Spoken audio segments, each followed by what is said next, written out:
Assalamualaikum warahmatullahi wabarakatuh.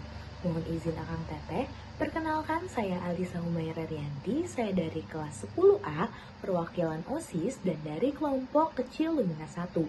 Pada kesempatan kali ini, izinkan saya untuk mengambil salah satu contoh studi kasus mengenai permasalahan internal yang biasanya atau yang mungkin dapat terjadi dalam suatu organisasi.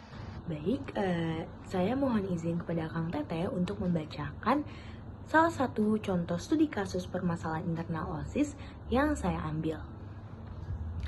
Dalam suatu kepengurusan OSIS, seringkali muncul tantangan dalam hal kepemimpinan. Salah satu permasalahan yang cukup krusial adalah ketika beberapa anggota mulai meragukan kemampuan ketua OSIS.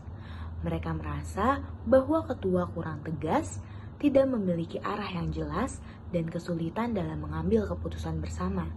Akibatnya, kepercayaan terhadap kepemimpinan mulai menurun dan semangat kerja tim terganggu. Untuk mengatasi situasi ini, penting untuk menggali dan merumuskan solusi yang tepat. Lantas, bagaimana cara ketua OSIS membangun kembali kepercayaan anggota terhadap kepemimpinannya? Dan juga langkah-langkah apa yang perlu dilakukan untuk memperbaiki komunikasi antar anggota dan menciptakan suasana kerja yang terbuka. Sebagai calon ketua OSIS dan apabila nantinya saya terpilih menjadi ketua OSIS, tentunya saya akan membangun komunikasi yang terbuka dan transparan antar setiap anggota. Apabila terdapat suatu keputusan penting yang memang harus didiskusikan secara bersama-sama, maka saya akan melibatkan seluruh anggota saya, sehingga mereka pun akan merasa dihargai.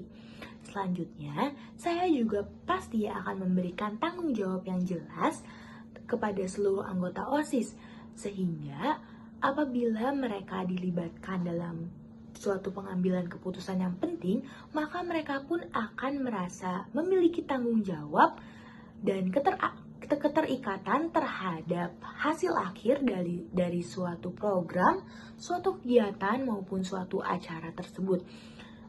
Selanjutnya, tentu saya akan menjadi ketua OSIS yang terbuka dan menerima masukan dari pengurus-pengurus saya. Memang benar bahwa ketua OSIS memiliki wewenang. Namun, apabila saya mendengarkan masukan dan saran dari anggota-anggota saya, maka mereka pun akan merasa dihargai bahwa pendapat mereka pun akan diterima oleh saya.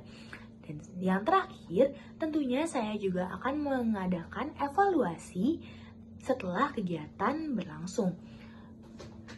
Setiap anggota OSIS berhak untuk mendapatkan kesempatan dalam menyampaikan apa yang berhasil, lalu apa yang perlu dievaluasi dalam kegiatan tersebut.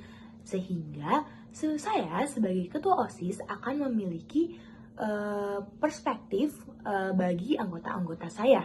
Baik, mungkin itu saja yang dapat saya sampaikan mengenai solusi saya terhadap suatu studi kasus tentang permasalahan internal dalam organisasi. Mohon maaf apabila terdapat perkataan maupun perbuatan yang kurang berkenan, Akang Teteh. Terima kasih. Wassalamualaikum warahmatullahi wabarakatuh.